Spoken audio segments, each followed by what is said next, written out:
Testing, testing. Shalom. Shalom. Shalom. We good. We good.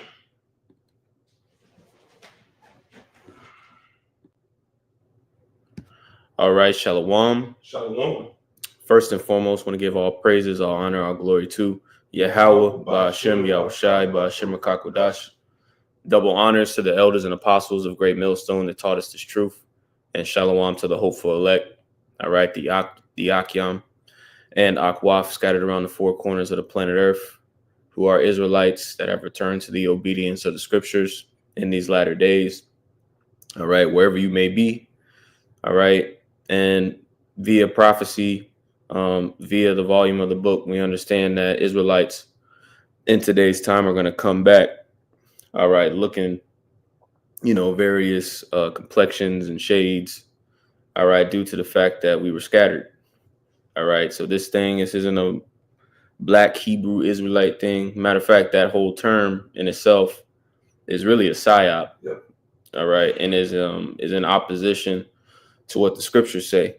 All right, pursuant to what Jeremiah 12, where it talks about how Israel is a speckled bird. But in this lesson, I don't want to get too off track. In this lesson, I want to go into the restoration that was promised to the nation in the latter days. All right. So I'll entitle the lesson, I will restore thy judges as at the first, which is a precept in the book of Isaiah, the first chapter in the 26th verse. All right. Did you have anything you wanted to bring out? No. I'm going to start at verse 24 in this Isaiah 1. All right. This is Isaiah chapter 1 and verse 24.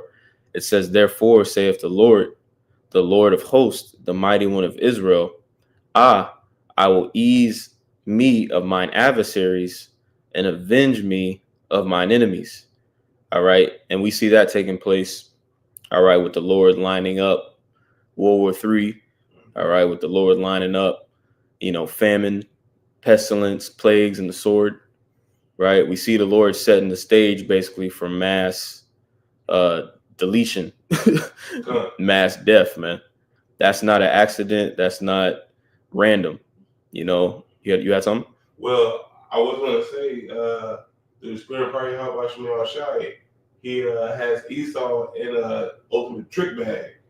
All right, because Esau thinks that it's him doing all these things, but really it's Yahweh Shmuel Shai, putting forth, judgment, because what's that? They have walked in great pride. And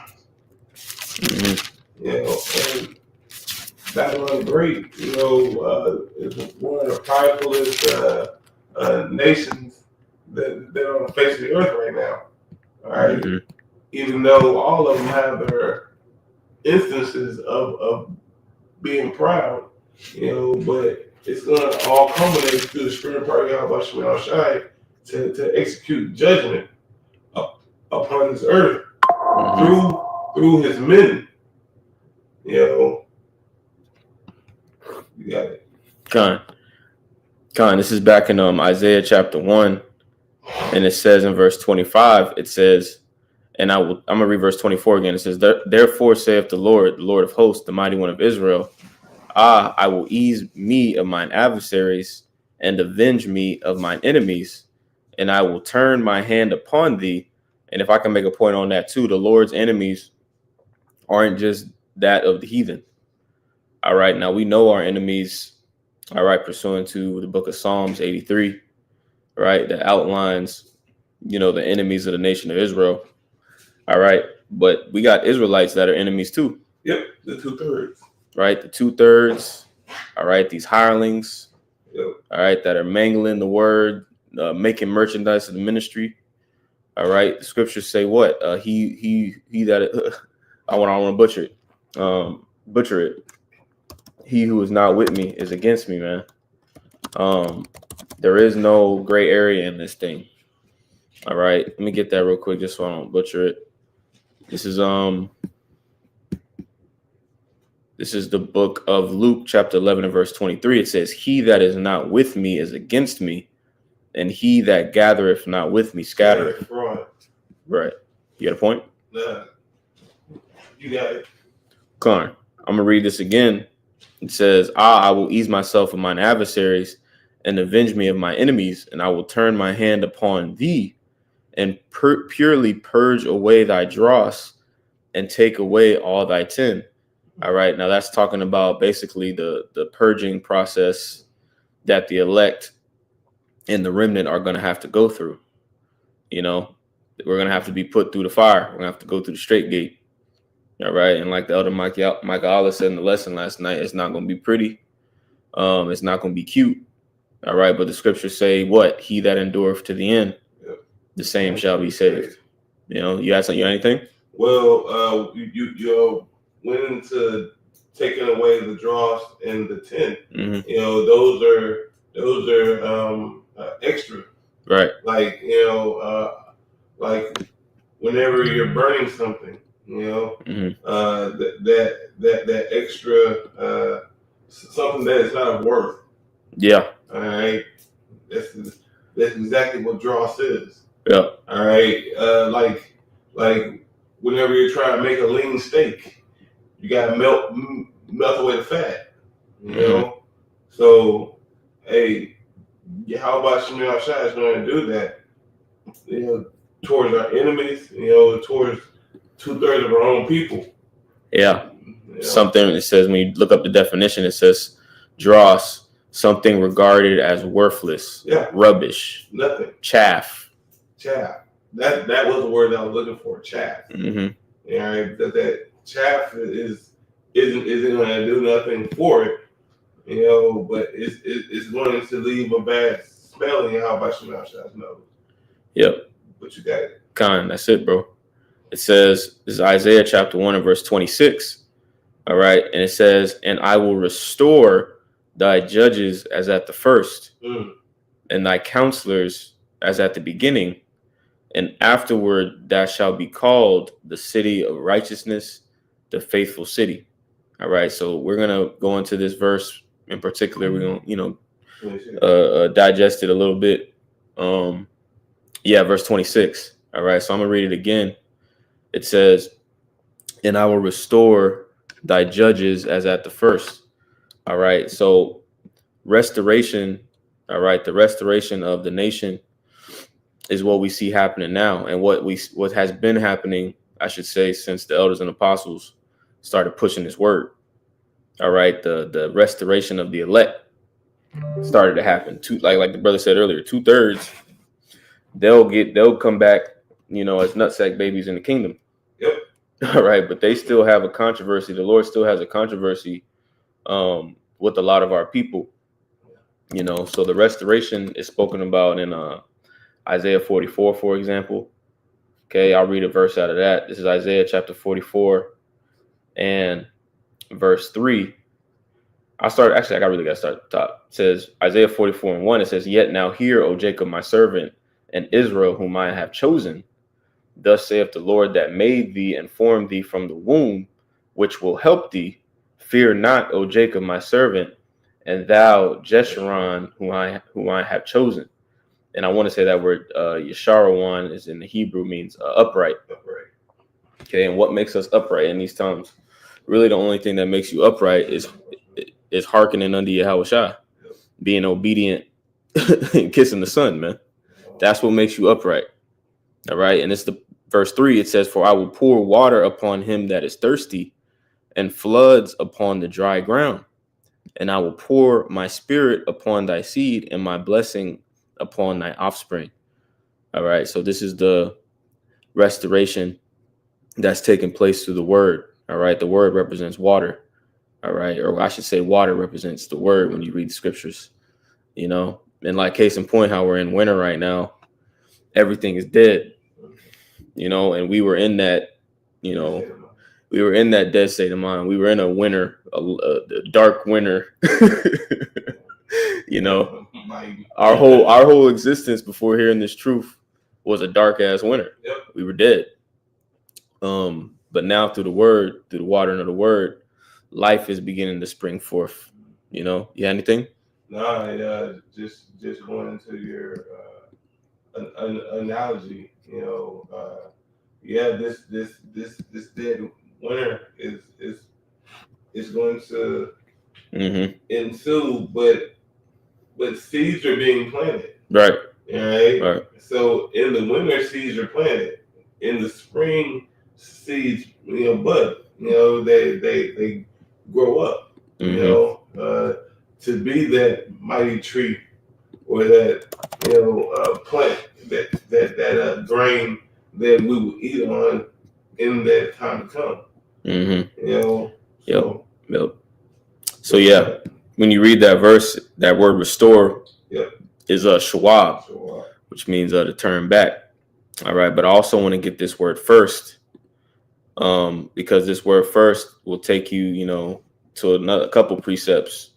When you get this word first, Strong's H 7223, it is Ra'ashawan. All right, which the root word is Ra'ash, and when you get the usage, it says first, former things, beginning. Okay, beginning. All right, now let's grab Genesis 1:1. You got anything? I got it. Okay, bet. This is Genesis chapter 1:1. It says, in the beginning, Yahweh Shemel Shai, created the heaven and the earth. Yep. In the beginning, he the Alahayim, right? Because when you get those words, right, the word God right there is actually Alahayim, which is a plural word. All right. So it says in the beginning, the Alahayim created the heaven and the earth, which is basically those chief spirits underneath the direction of Yahushua, because the scriptures talk about how Yahushua was the first created anything, the powers. All right. Yep, the powers. Yes. That's it. And that's why the scriptures talk about, I want to say Psalms 82. All right, ye are gods, right? But ye shall die like men. But ye shall die like men, And so let me I think that was the point on that. That was just verse 1. Kind. Let me go back real quick to Isaiah 1:26. All right, and it says, and I will restore thy judges as at the first. Okay, let's get this word judges as well. It's going to be a word. We're going to get into some words in this lesson. It says Strong's H 8199. It says to judge, to govern, to vindicate, to punish, to pronounce sentence. All right, so there's a government that's being set up through the Spirit. Okay, if you have eyes to see and ears to hear. The Lord didn't just raise up the men of the Lord just to be on the corners forever preaching and teaching, even though that is a heavy lot. That is a heavy portion. All right, but guess what? There's a different phase. There's another phase that's coming. Yep. You had something? That next phase is coming. Is turning fishers into hunters. Mm-hmm. I was going to pull this Sirach 36 because this is what Yahweh Shemel Shai is doing in these times, just like he has done in previous times. Mm-hmm. What was the precept again? Sirach 36. Okay. And I'll start at verse 13 to 14. Let me read it. I have it right here. Okay, but it says, "Oh, be merciful unto Jerusalem, thy holy city, the place of thy rest." 14. It says, "Fill Zion with thine unspeakable oracles, and thy people with thy glory." Because an oracle or a seer, is a prophet. Someone that sees things before it happens. But a herald, someone that speaks, the ways of Yahweh Shemel Shai to the earth. All right, and it says to fill Zion with thy unspeakable oracles. Mm-hmm. And how did that happen from the beginning? Or from the first? Yahweh Shema Shai has pushed this thing of ours, from the beginning. Mm-hmm. You know. Yeah, that was at Hebrews 1. Yeah. Let me get that for you real quick. Was that it on that? Okay, I want to just back you up. Hebrews 1:1. Yeah. It says, God, or Yahweh Shema Shai, Yeah. who at sundry times and in diverse manners spake in time past unto the fathers by the prophets. Mm-hmm. And who were the fathers? The fathers were those unspeakable oracles. All right, they were the ones because a father sets up a household. Mm-hmm. All right, for everything to be governed therein. All right. Mm-hmm. But that's a heavy precept. That makes me think about because like when you think about Adam, yeah, right, and you go all the way down the line, yeah. right, you go through Abraham, right, Eber, right, the whole all of our forefathers. Yeah. What were they passing down? They're passing down those oracles. Yeah, the oracles, the legacy. Mm-hmm. Just like it talks about how Abraham gave it to Isaac, Isaac gave it to Jacob, Jacob gave it to his 12 sons. Can I give you another one? Oh, sure. This is Isaiah 59:21.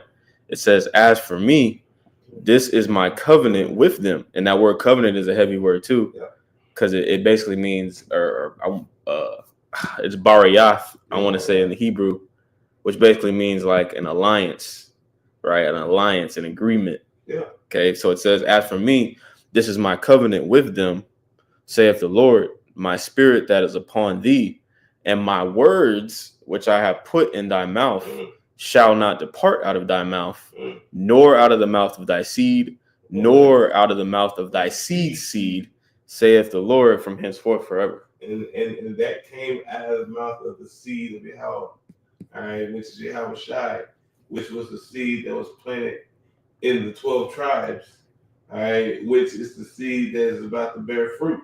Mm-hmm. All right, but going back to the lesson, these are things that are going to be restored.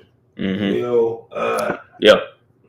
All this is going to be restored because the judges was the ones back in their days, that brought forth this whole thing as well. Mm-hmm. But you got it. Yeah, I'm gonna get another one, right? Because that's an important point. Because going back to Genesis 1, you do got to go into the fact that, like, Yahweh Shai is likened unto the Word. Yep.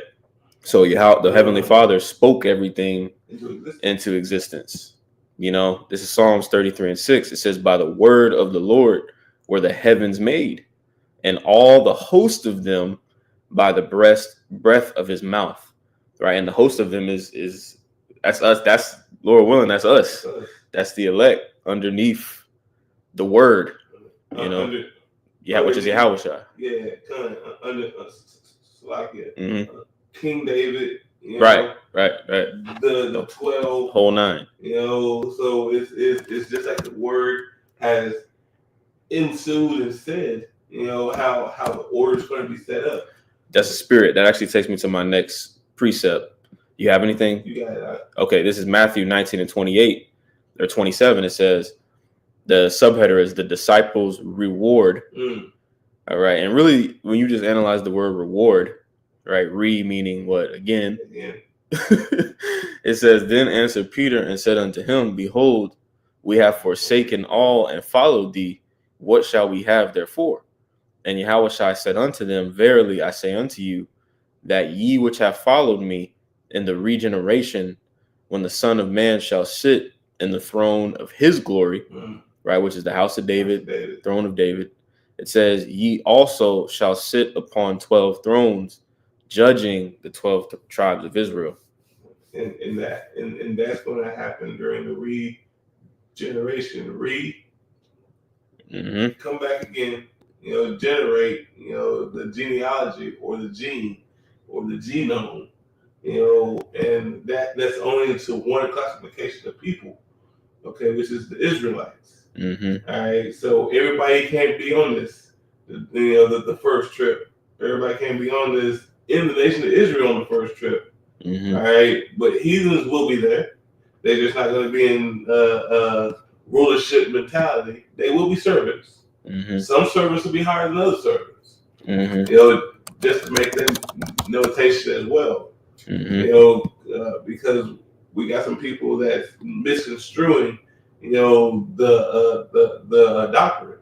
Yeah. Right? But you got it. So I can. Yeah, I want to get a little bit of this word. You were touching on it. Regeneration. When you get that word, palingenesia, I'm just going to get a little bit of this. There's Greek lexicon. It says new birth, reproduction, renewal, recreation, man. All right. So again, like reincarnation is a major part of the book. Ecclesiastes 1:9, the thing that hath been is that which shall be. And that which shall be done. Is that what shall be done. You know, there's no new thing under the sun. There's no new thing. Like we're not new. You know, this doctrine isn't new. Right?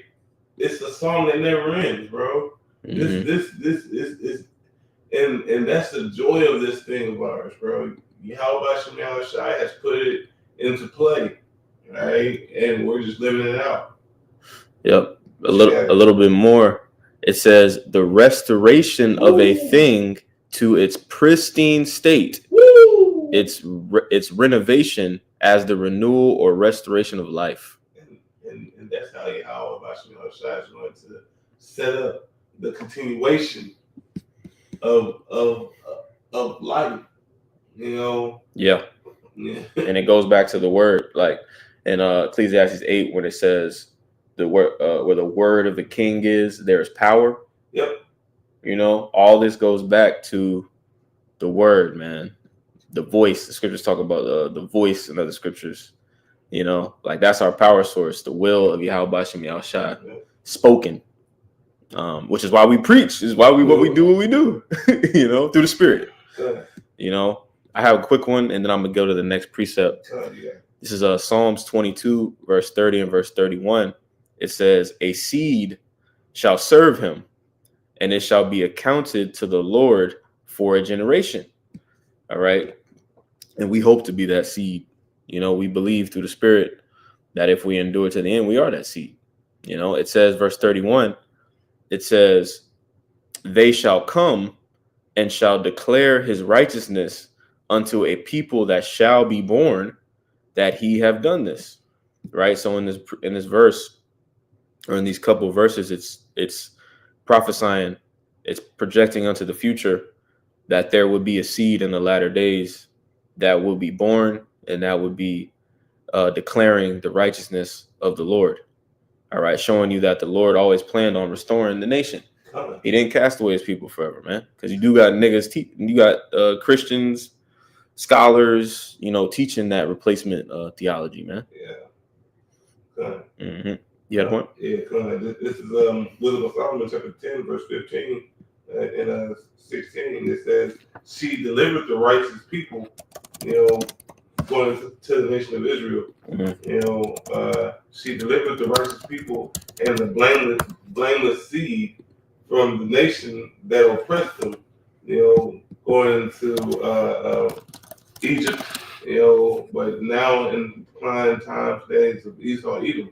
You know, because they're playing the same role." Verse 16, it says, she entered into the souls of the servants of Yahweh Shem Shai and withstood dreadful kings and wonders and signs. Mm-hmm. Okay, because that's what this whole thing that we're in is going upon. All right, because holy hell is coming for the nation of Israel, just like it did in ancient times back in Egypt. Okay, mm-hmm. You know, but like the lessons going into, it's going to have to happen through the elect, through the first fruits. You know, through a form of a restoration. Mm-hmm. You know, because we have to go through it to get to it. Mm-hmm. You know, but so like it. No, you good. It's just saying that. I say. Any more on that? You got it. Con, I'm gonna get this real quick. Acts 3:19. Con. All right. It says, "Repent ye therefore and be converted, that your sins may be blotted out, when the times of refreshing shall come from the presence of the Lord." All right. And that word refreshing, all right, ties into what we're talking about. The Lord restoring, our judges, all right, because Yahushua has already restored. Yahushua already conquered death, right? He's in the heavens. He's making things happen on the planet Earth right now. All right. But once he comes back, all right, he wages war on the planet Earth, pursuant to Revelation 19, right? Starting at like verse 11. Once he cleans this thing up, and the elect are changed, they're gonna be joint heirs. They're gonna take part in that process of refreshing everything, because he's coming back for us. Right. He has to come back for us because he said that he was going to do that. He said that he was going to come back and beautify.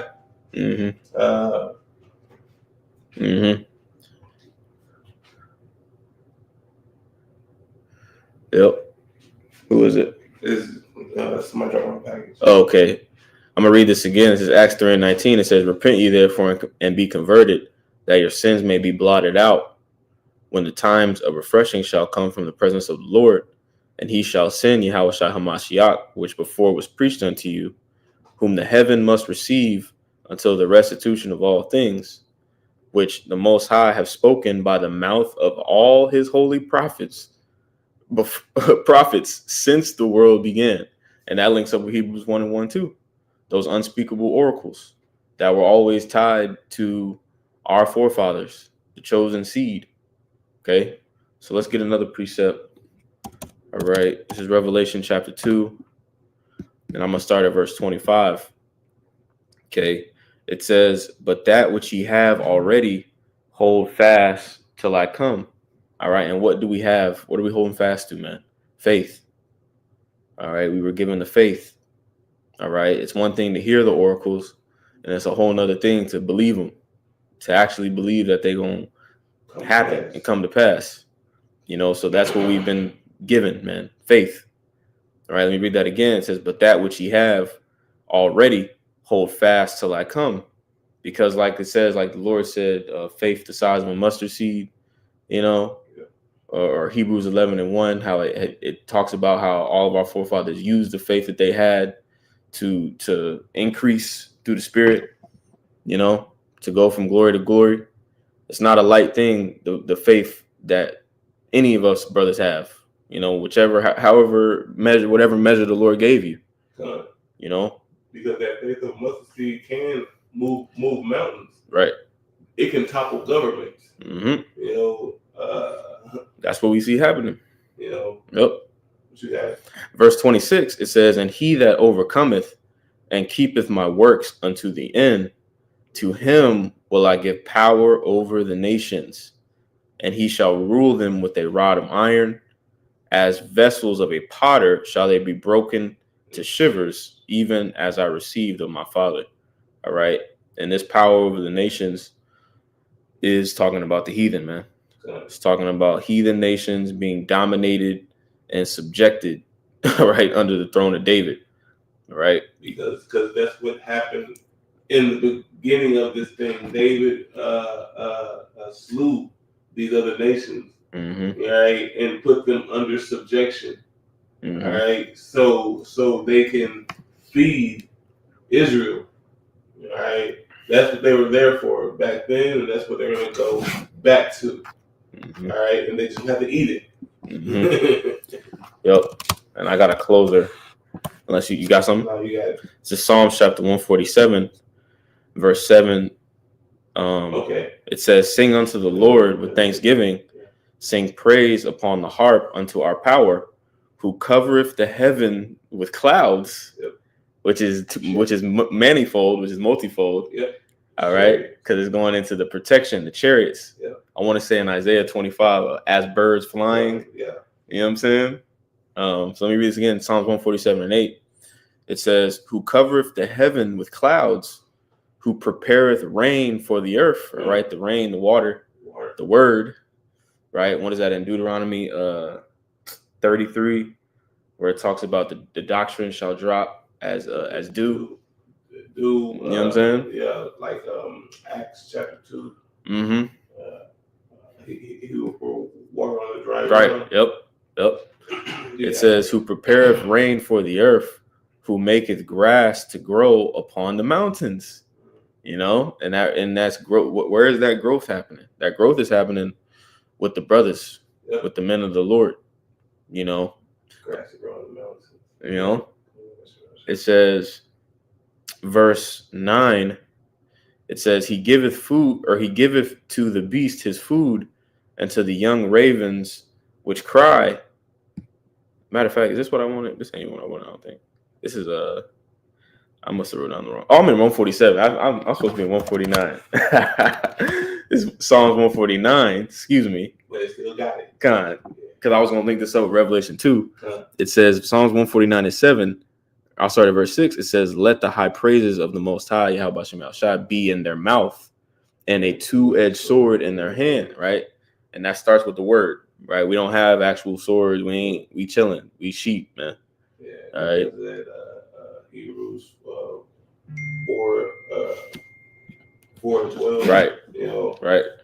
Because this word is sharper than any two-edged sword. Yep. You know, cutting the between line asunder of the bones and marrow. Yeah. Right. Yep. Because Yahweh Shem El Shai set it up that way. Right. This cuts everybody deep. That's why everybody don't come up against. That's why everybody came up against the prophets of old. Mm-hmm. You know, but you got it. Yep. Like the brother said, the weapons of our warfare aren't carnal. We don't need carnal weapons. We have the word. We just went into how the Elohim in the beginning created under Yahushua. They created everything with just words, man. With the word, man. Spirit. But it's like it says, Psalms 149:7 says, to execute vengeance upon the heathen. Yep. And punishments upon the people. All right. And that's happening again, like in these times, like when we chanted down the walls of Jericho, you know, like when brothers is preaching, when brothers is praying, fasting, throwing up prayers, things are actually happening. People are actually getting cursed. People are actually getting affected by these things. You know, verse 8, it says to bind their kings with chains and their nobles with fetters of iron. And this is speaking about something that's actually going to take place, all right, when the elect are changed, all right? It says to execute upon them the judgment written. This honor have all the saints, praise ye the Lord. You know, so that's the end game, okay? The judges are going to be restored, but then the judges are going to eventually issue out judgment. Yep. You know, once Yahushua changes them, you know, like through a twinkling of an eye, you know. And then those new bodies come. Right, and the new bodies come. Or the standard gets lifted and the Lord, you know, we'll see how it all plays out, man. You know what I'm saying? But that was all I had. Lord's willing, this lesson was edifying. With that, I'm going to give all praises, honor, and glory to Yahweh, Ba'ashem, Yahushai, Ba'ashem Kakodash. Double honors again to the elders and apostles of Great Millstone that rule well and teach well. Shalom. Shalom. Shalom.